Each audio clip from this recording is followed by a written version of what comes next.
Antonio González Quevedo, quien es el vicepresidente de la Junta de MUSA. También nos acompaña el doctor Luis Paco Rodríguez, quien nació en este edificio, y la profesora Quevedo nos va a contar un poquito más al respecto. Y por supuesto nos acompaña la doctora Lidia Margarita González Quevedo.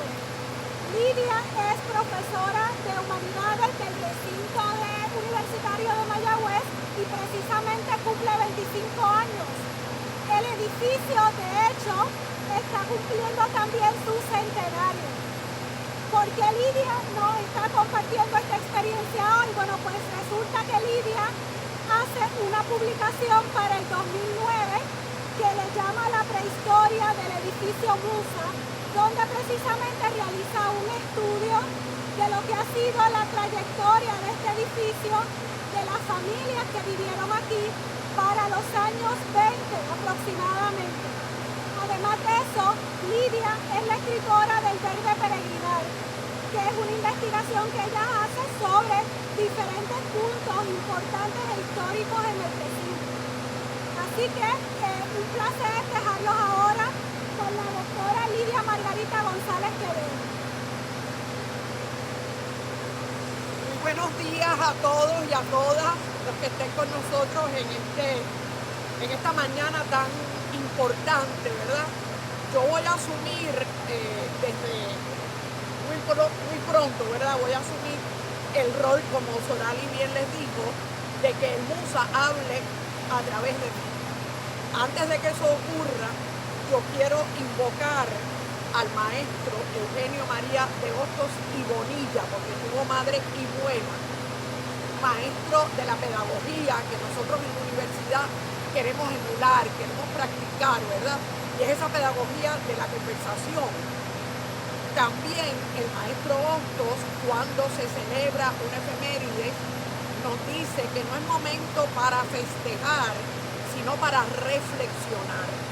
Así que con esas palabras, todo lo que va a ocurrir ahora va a ser una reflexión también nuestra, e invitando al público a que también reflexione. Por otro lado, quiero también invocar a la musa Clio, que es la musa de la historia. Y ya después hablaremos de las musas y cómo, felizmente, ¿verdad?, el edificio que alberga hoy el museo y sala del Senado académico viene a llamarse musa, ¿verdad? Así que ahí tenemos todas esas sintonías. Vamos entonces a agradecerle primero que nada al colega y amigo, el doctor Luis Bacó, que ya al final nos hará su cuento, ¿verdad?, de la memoria más lejana que tiene de la clínica donde él nació, y al doctor González Quevedo, que es vicepresidente, ¿verdad?, como dijo Sorali, de la Junta.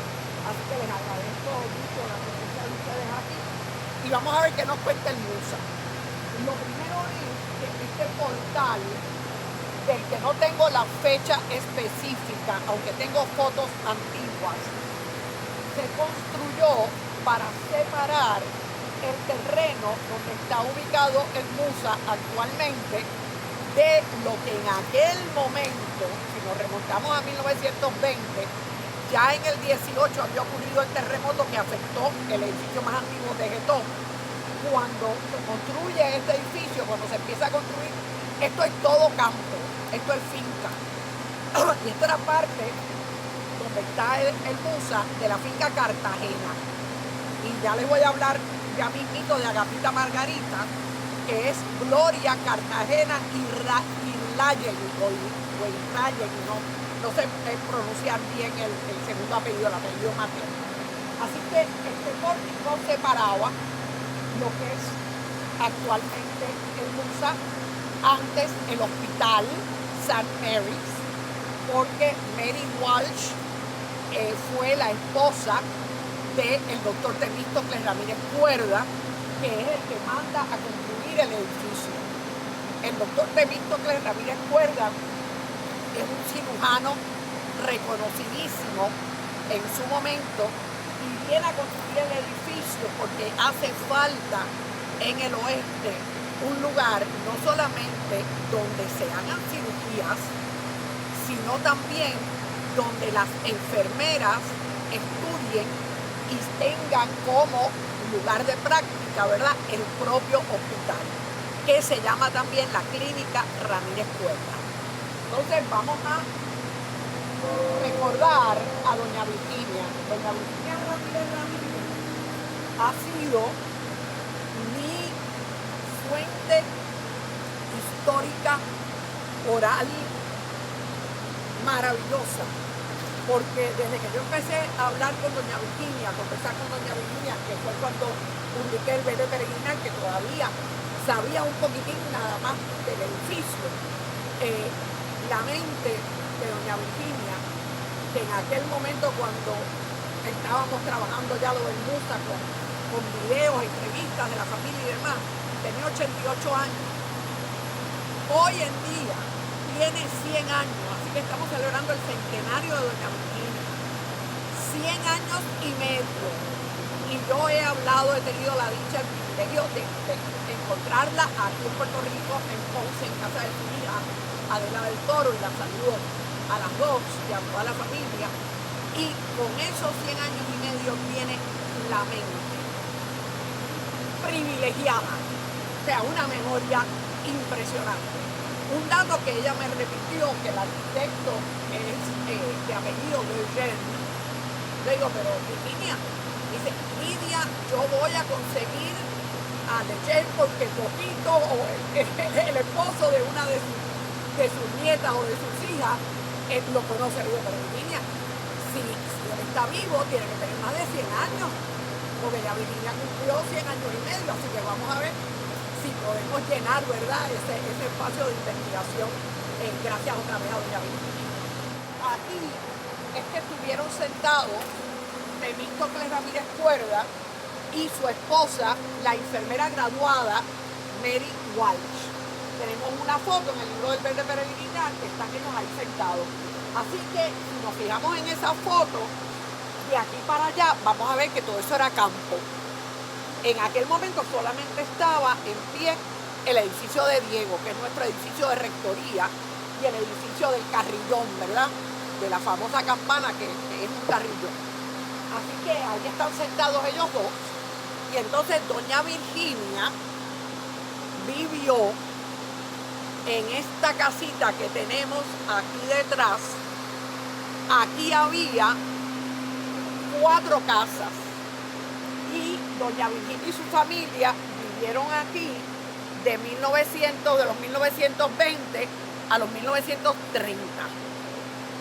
Y la clínica estuvo funcionando como Clínica Ramírez Cuerda, Hospital St. Mary's, desde 1920 hasta 1940. Yo voy a hablar de esa primera etapa, que es la prehistoria, ¿verdad? ¿Por qué hablo de prehistoria? Porque cuando yo empiezo a investigar, me encuentro en la oficina donde está la bóveda del recinto, ¿verdad? Y se guardan ahí los documentos. Yo encuentro un documento notarial que le falta una página. Le falta la página 9. Y cuando yo encuentro esa página en el registro de la propiedad, esa página, quien la firmaba, el notario, era José Toribio de Diego Martínez, nuestro José de Diego, uno de los padres fundadores del entonces Colegio de Agricultura y Artes Mecánicas. Así que para mí aquello fue una emoción grandísima, ¿verdad? Porque cuando uno empieza a investigar, resulta que empiezan a salir coincidencias. Y ese documento era el documento testamentario donde la madre de Agapita Margarita, Gloria Cartagena, no voy a decir el otro apellido para no pronunciarlo mal, heredaba 10 fincas, porque ella tenía 2 hermanos, tuvo una hermana más pequeña que murió pequeñita, entonces estaban vivos. Agapita Margarita para ese entonces tenía 23 o 24 años, y los hermanos que ya están establecidos le dejan en herencia todas las fincas a ella, porque dicen en el documento que como Agapita Margarita es una simple mujer que se va a dedicar a las faenas del hogar y que no tiene otros recursos, pues que ella sea la dueña de esas 10 fincas. Una de esas 10 fincas es esta. donde está ubicado primero el edificio de la clínica Ramírez Cuerda, Hospital San Luis. Y una cosa bien interesante, ya mismo voy a leer la dedicatoria, y a raíz de la dedicatoria, pues entonces podemos abundar un poco más en lo de Agapita Margarita. Tenemos aquí estas losas, y entonces se las traje a Sorari, ¿verdad?, para donar las que sean necesarias al museo, porque ahí vemos entonces los pisos, Sorari, los que tienen el diseño más o menos geométrico, son los que están dobles. Esto de aquí, este y este. Estos son los pisos del depósito, que Lidia les hablará más de ese espacio. Si los jóvenes pueden señalar este espacio que tenemos aquí al lado. Este espacio que tenemos acá al lado, que es el depósito de obras. Estas losas que son en grises y negros, entonces corresponden a aquel espacio.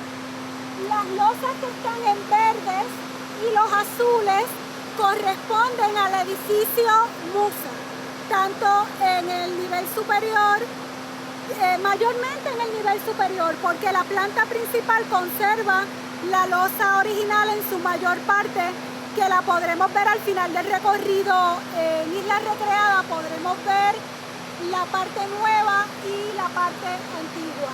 Lidia, ¿nos quieres contar un poquito de lo que marca este pórtico, la división de terreno? Marca la división entre lo que era todo el terreno, ¿verdad?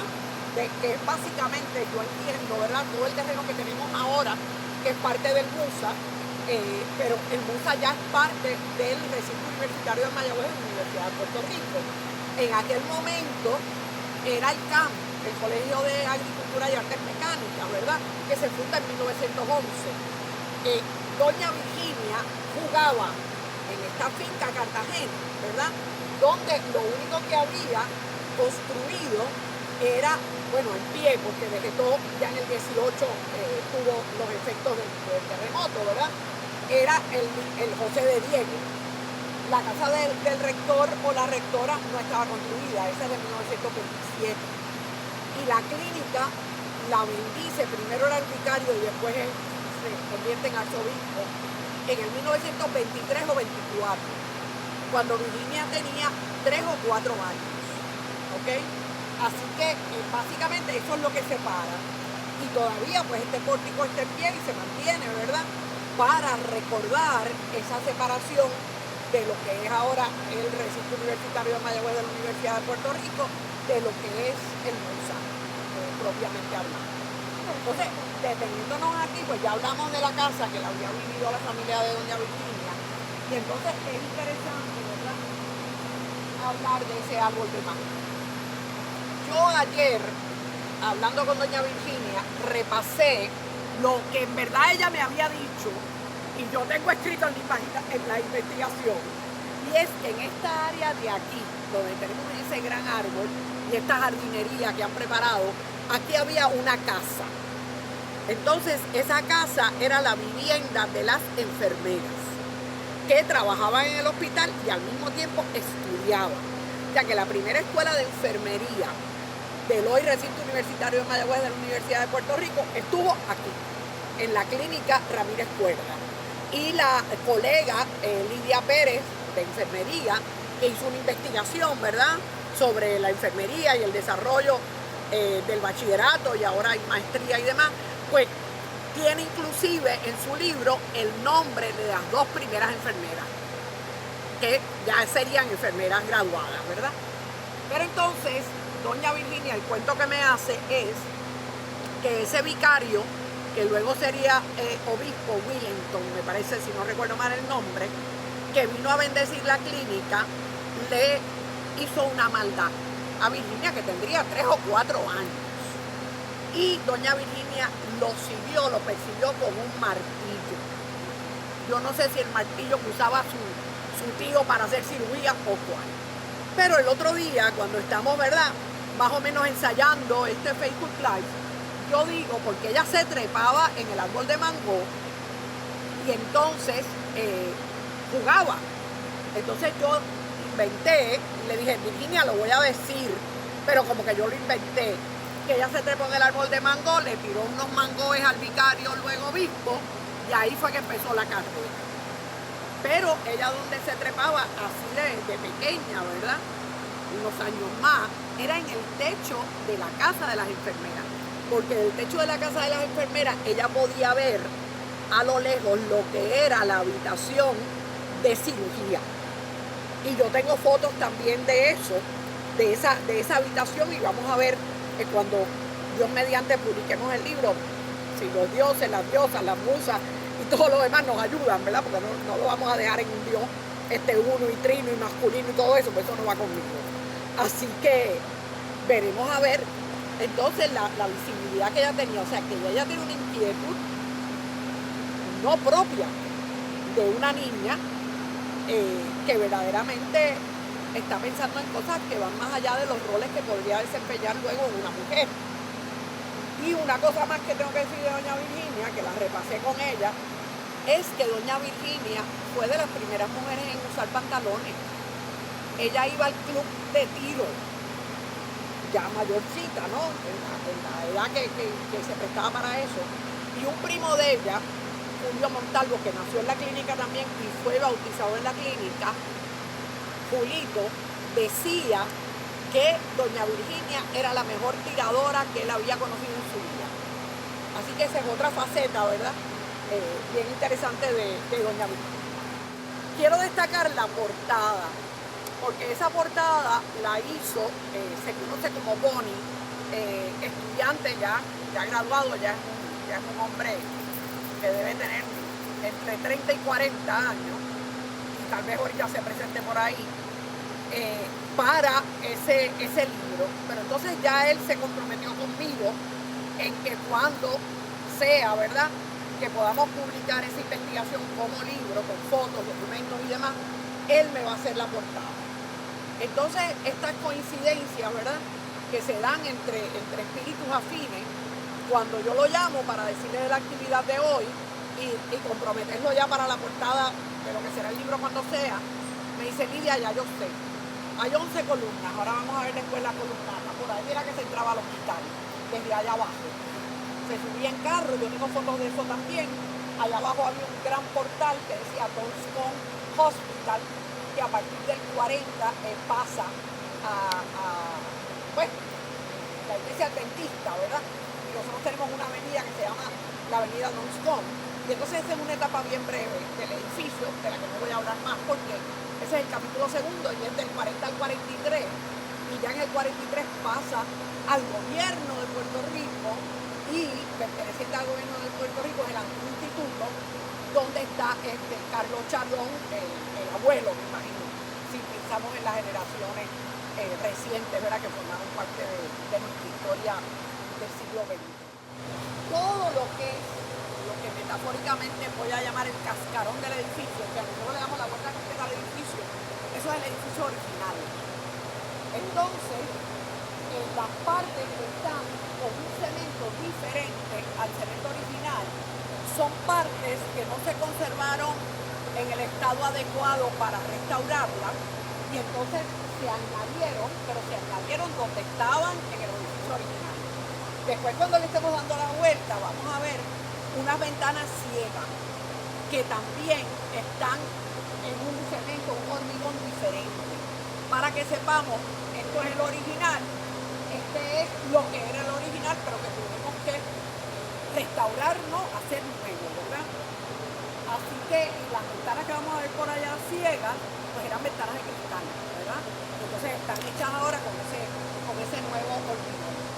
Es importante cuando entremos al edificio, ¿verdad?, que se conservó todo, el cascarón, y se conservan las paredes, pero la estabilidad, ¿verdad?, no era la mejor. Así que de esto yo no voy a hablar porque yo no soy ni ingeniera, pero de lo que he leído, ¿verdad?, como yo lo describo, sin ser ingeniera, es que dentro de ese edificio se construyó un edificio de acero para reforzar entonces la estructura del hospital.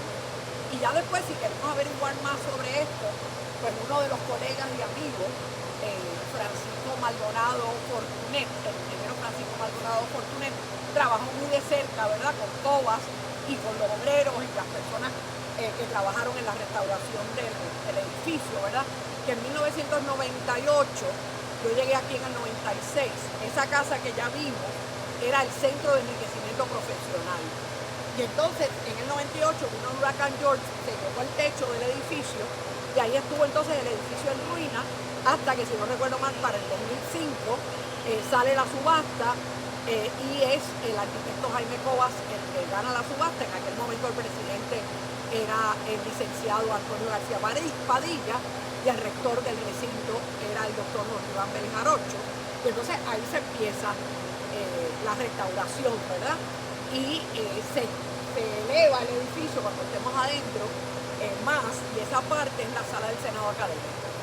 Y entonces Jaime Covas, metafóricamente, ¿verdad?, decía: aquí se tiene que ver iluminada esa sala del Senado Académico hasta altas horas de la noche, porque eso quiere decir que la inteligencia de la academia, ¿verdad?, está ahí deliberando cosas a favor del pueblo de Puerto Rico, del estudiantado, ¿verdad?, de lo que es el recinto universitario de Mayagüez de la Universidad de Puerto Rico. Así que yo creo que ahora podemos dirigirnos a la campana. Félix y Génesis, que son estudiantes de arte, ¿verdad?, de nuestro recinto, y trabajan en el MUSA y están ahora trabajando en esta transmisión. Me colocaron estas flores, yo las corté de mi patio. Y entonces quiero destacar que son 11. Bien, esta que es la más grande, esta y esta, son antorchas rojas, que es el nombre coloquial. Yo tengo que recordar al rector, cuando yo llegué al recinto en el 96, era el doctor Stuart Ramos Biaggi. Él sembró en mi casa una plantita chiquitita, y lo que yo tengo ahora es casi un mini bosque de antorchas rojas. Entonces yo las traigo de mi casa, y las traigo de mi casa porque somos parte del recinto donde se estudia, ¿verdad?, agricultura. Así que yo honro esa herencia, ¿verdad?, nuestra, no comprando flores en un supermercado ni en una floristería, sino cortándolas de mi jardín. Entonces las antorchas rojas son sumamente fuertes, y cada una de esas antorchas rojas representa a las 9 musas. Ya yo invoqué a Clio, ¿verdad? Entonces están las otras musas, que no las voy a empezar a mencionar todas, pero todas ellas están con nosotros aquí ahora en este espacio, ¿verdad?, que estamos viviendo y que estamos documentando. Entonces hay 1, 2, 3, 4 de esta planta, que el nombre común también es que son plantas de jengibre. Entonces el jengibre es muy saludable para hacer test para un sinnúmero de padecimientos, ¿verdad? Así que también ahí tenemos lo de la agricultura en nuestro recinto, ¿no? Y yo quiero que esas flores representen las 9 musas. Le sumamos 2, aquí 1, 2, 3, 4, 5, 6, 7, 8, 9, 10, 11. Ahora cuando vayamos a la columnata, que ya les digo que la entrada al hospital era por ahí, por la columnata, por acá, ¿verdad? Y venían desde allá abajo, de este risco que tenemos, que antes era todo campo, ¿verdad? Pero que ahora, cuando estemos en la columnata, pues vamos a ver, tenemos la bahía. Y el himno de Mayagüez nos dice que al fin de cada día se acuesta a dormir el sol en esa bahía de Mayagüez. Vamos a decir unas cuantas cosas allá, pero bueno, aquí, ¿por qué 11? Si yo les acabo de decir que son 9 musas. Bueno, porque desde la antigüedad griega han hablado de una 10ª musa, y en la antigüedad griega la 10ª musa era la primera mujer escritora, Safo, que era de la isla de Lesbos, y que ahí empieza entonces el gentilicio del lesbianismo. Así que eso es tan antiguo como la humanidad, ¿verdad? Y también ya luego en el barroco, en México, a Sor Juana Inés de la Cruz la llaman también la 10ª musa. Así que hago referencia a esas 2 musas, a Safo y a Sor Juana Inés de la Cruz. Entonces me queda la columna número 11. Yo a veces puedo ser muy poco humilde Y cuando asumo esa postura, ¿verdad? Que yo digo tal vez de prepotencia, pues entonces hablo como literata, soñadora, ¿verdad? Y demás. Y entonces yo digo que esa columna número 11 es la Lidia Tora. Porque yo tengo ahí un libro que estoy escribiendo, que no sé si nunca termine, de bibliografía, que se llama La Lidia de los Toros, un toro de Lidia. Pero esa musa, más que ser yo, ¿verdad? Y entonces asumo ahora una postura como debe ser, de humildad. Yo quiero que sea doña Virginia, porque doña Virginia, 100 años y medio, que tengamos nosotros salud para llegar a esos 100 años y medio con esa lucidez, gracias a tremendo cuidado que le ha dado su familia, sus hijos, ¿verdad? Su hija Adela, y demás, pero doña Virginia ha sido mi musa también. Así que esa columna número 11, en vez de ser la Lidia Tora o la Lidia de los Toros, va a ser doña Virginia Ramírez Ramírez. Y ahí entonces completamos las 11 flores. Y la antorcha más desarrollada, más abierta, esa es doña Virginia. En esta campana cuenta doña Virginia que cada vez que nacía un varón, el doctor Bacó, por ejemplo, pues la campana sonaba de alegría. Pero cuando nacía una niña, nada que ver.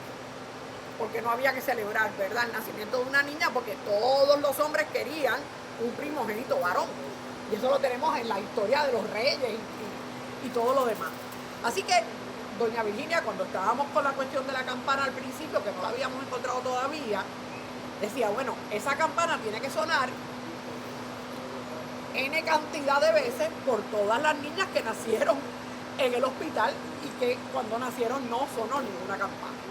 Entonces yo, Lidia Margarita González Quevedo, esto no tiene nada que ver con doña Virginia, quiero también que este momento sea un momento para tomar mayor conciencia de todo lo que las mujeres, las niñas, las madres, las abuelas, las esposas, las estudiantes sufren en estos momentos del 2021 en nuestro Puerto Rico por distintos tipos, ¿verdad?, de maltrato histórico, psicológico, de todo lo que queramos saber. Así que también quiero para todas esas mujeres que sean antorchas rojas, que tengan esa fortaleza que va buscando la luz y abre, a pesar de todas las dificultades.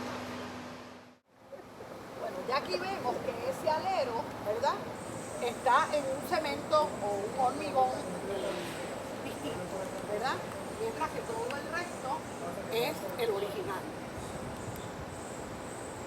Entonces vuelvo a recordarles, ¿verdad?, que la entrada era desde allá abajo, que eso es ahora la avenida, no me acuerdo el primer apellido, Cobian, que son los que fundaron, ¿cómo se llama?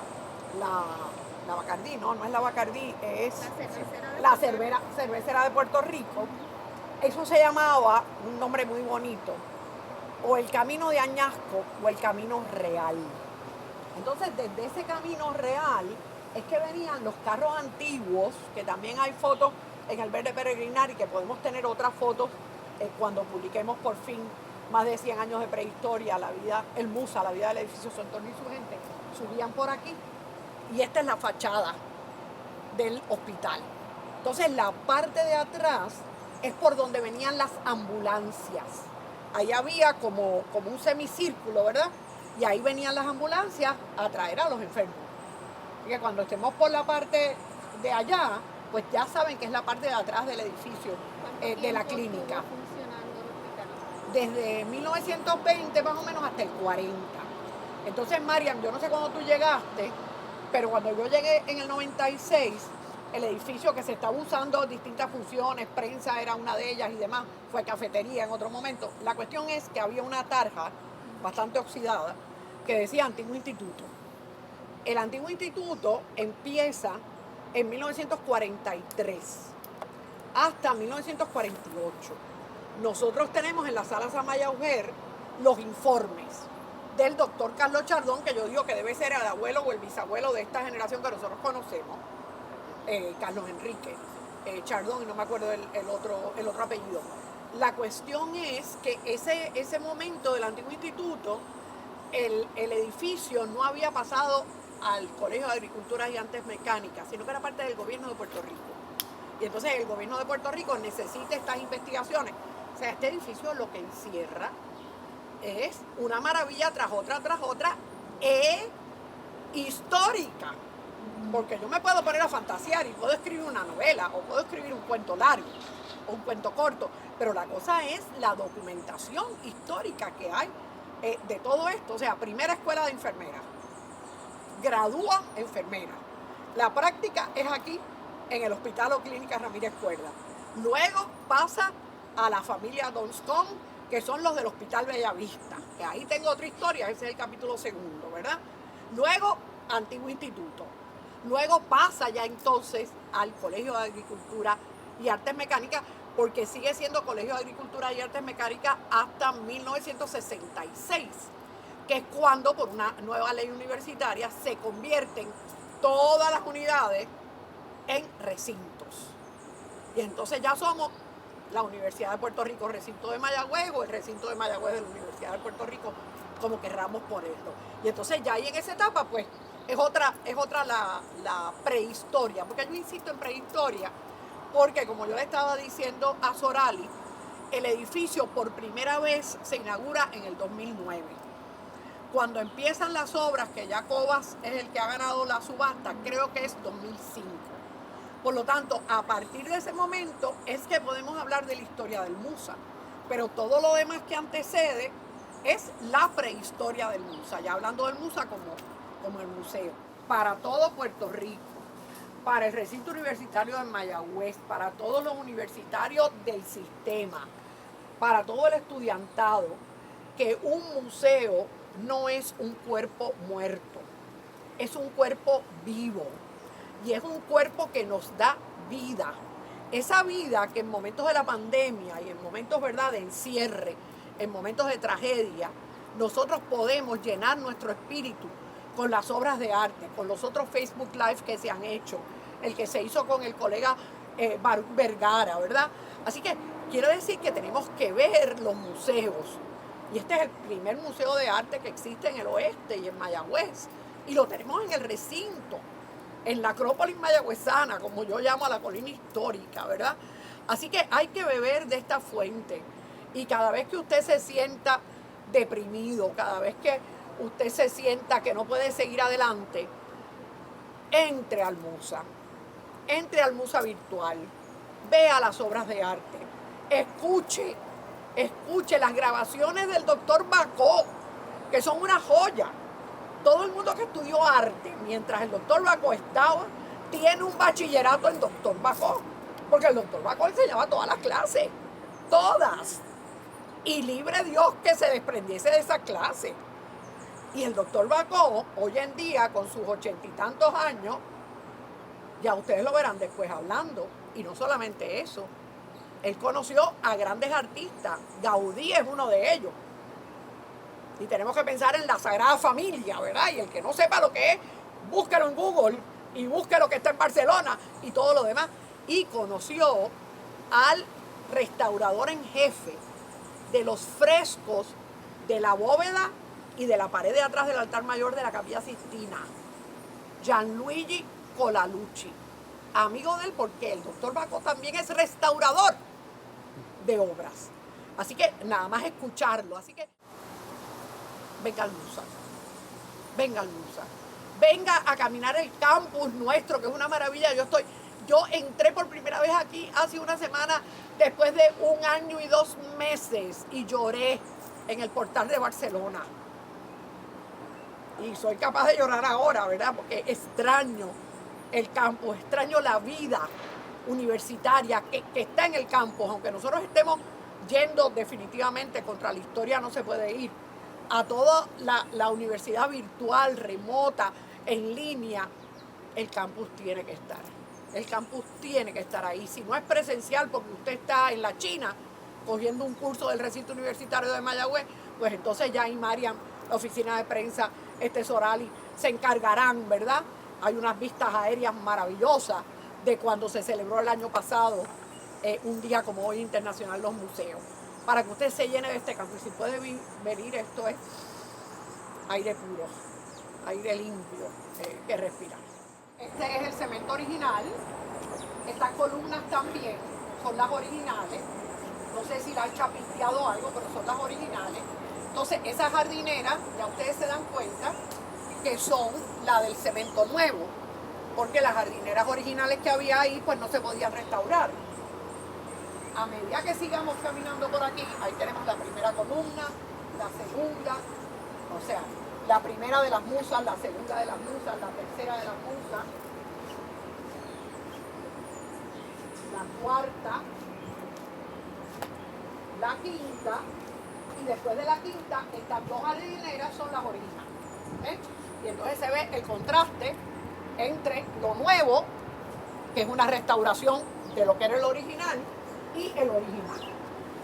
Entonces aquí, allá abajo en el sótano, donde se exhiben obras que no pueden tener, ¿verdad?, mucha iluminación, entre ellas las acuarelas de Agustín Stahl, que es una de nuestras joyas.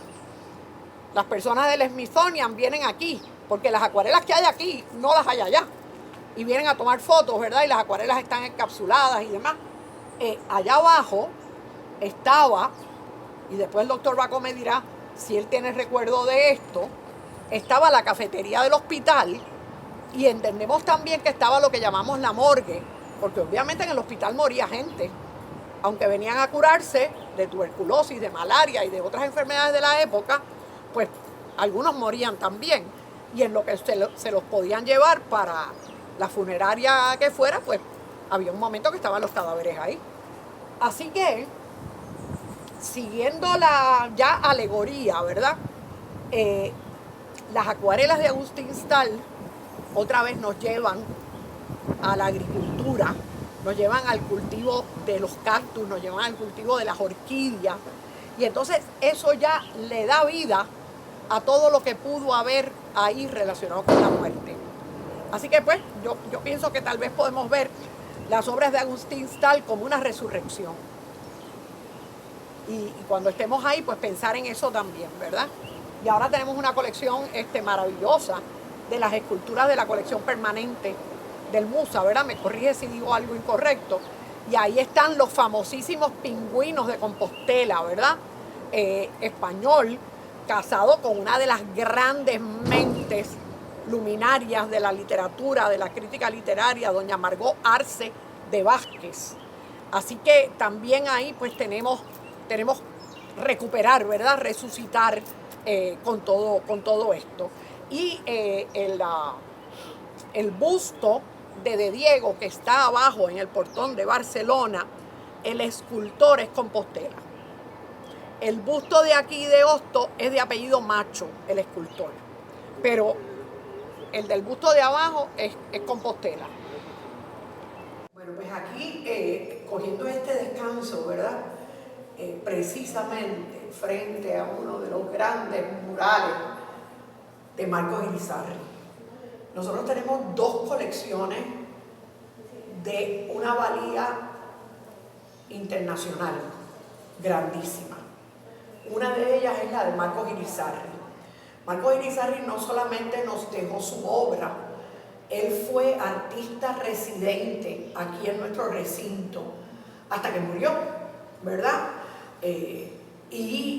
Tenemos la obra de él, gran parte de la obra de él, y tenemos además obras de otros artistas que eran parte de su colección. Y entonces ya ahí pues la fundación Marcos Irizarry, ¿verdad? Es la que se ocupa de eso. No voy a dar más detalles porque no quiero equivocarme en lo que estoy diciendo, pero aquí este es uno de los grandes murales que pueden venir a ver cuando estén saludables y cuando no lo estén también, ¿verdad? Y entonces en esta parte que habíamos hablado, que entendemos que estaba la cafetería del hospital y la morgue. Entonces las paredes son las originales en las áreas, ¿verdad?, que dan a la pared de afuera. Entonces lo nuevo es ese edificio nuevo de acero que se enclavó. Es una cosa interesantísima para que Francisco Maldonado Fortunet, el doctor Francisco Maldonado Fortunet, ingeniero civil, que estuvo muy relacionado con la restauración, pues les hable con más propiedad y más corrección, ¿verdad? Y entonces pues lo que habíamos dicho de la colección permanente de esculturas, que es la que está expuesta de manera particular, ¿no? en esta parte. Gracias a todos por habernos acompañado hasta esta fase del recorrido. De hecho, en la primera fase tuvimos mucho ruido y lo lamentamos, pero el edificio Monzón está en construcción, así que teníamos un generador que no se podía detener. Hemos querido hacer el cierre precisamente en esta escultura Isla Recreada de la ceramista Susana Espinosa. Esta, de hecho, fue la primera obra que se instaló en el Museo en Musa, se instaló en el 2015 y la instalación fue posible gracias a la ayuda de los colegas del Museo de Arte de Ponce. Básicamente lo que tenemos aquí, según nos explica Susana Espinosa, es la isla de Puerto Rico, pero en vez de ser, ¿verdad?, un mapa horizontal, es precisamente una vista vertical de lo que sería nuestra isla, que comienza en el fondo del mar, y poco a poco entonces va subiendo a la tierra, los árboles, el cielo, las aves. Esta obra, de hecho, Susana Espinosa la hizo para el pabellón de Sevilla, y más adelante, a través del agua Tardí, la obra llega al recinto y estuvo guardada un poco más de 10 años hasta que pudimos instalarla. Y cabe señalar que el arquitecto Cobas diseña esta pared específicamente para esta obra, ya que similar se expuso en el pabellón de Sevilla, donde podía apreciarse a través de una escalera y 2 niveles, ¿no? Así que ahora los voy a dejar nuevamente con la doctora Quevedo y el doctor Bacó, que nos va a hablar un poquito de lo que son sus recuerdos, o sus recuerdos más antiguos, ¿verdad?, de cuando este edificio era un hospital, y de hecho hasta tiene una foto interesante para compartirnos. Pues yo creo, antes de darle la palabra a mi colega, el doctor Bacó, restaurador también, ya yo les dije que tú conocías a Gianluigi Colalucci, y también le dije lo de Gaudí, o sea que verdaderamente tenemos una joya en la persona del doctor Bacó, además, ¿verdad?, de sus valores como persona. Yo creo que es maravilloso terminar aquí en la Isla Recreada y metafóricamente entonces le paso la palabra al doctor Bacó, que está recreando sus recuerdos, y yo le quería preguntar, pero él tiene la palabra y él dice lo que quiera decir. ¿Cuál es el recuerdo más antiguo que tú tienes de la clínica? ¿Tú jugaste con los Ramírez Show? Sí, jugué con los Ramírez Show, definitivamente. La familia estaba muy cerca a ellos, por parte de mi abuelo, etcétera, etcétera.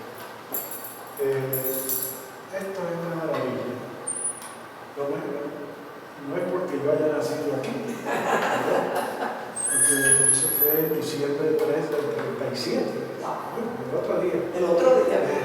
Y aquí estamos tratando de seguir adelante para que nuestra musa, que al fin se dio, siga adelante, siga creciendo, siga dando arte a este pueblo, a toda la isla, al universo, en fin. Ha sido una experiencia tan bonita el haber visto aquí en el recinto a personas como Álvaro Cervera, Ángel Crespo, etcétera, etcétera. Y aquellos fueron los que inspiraron que necesitábamos un museo. Y desde entonces hemos luchado y luchado y luchado hasta que al fin llegó un museo, donde yo había nacido, aquí. Increíble, increíble. A veces parece un cuento. Exactamente. Parece un cuento, pero qué cosa más linda. Qué cosa más linda. La vida es así.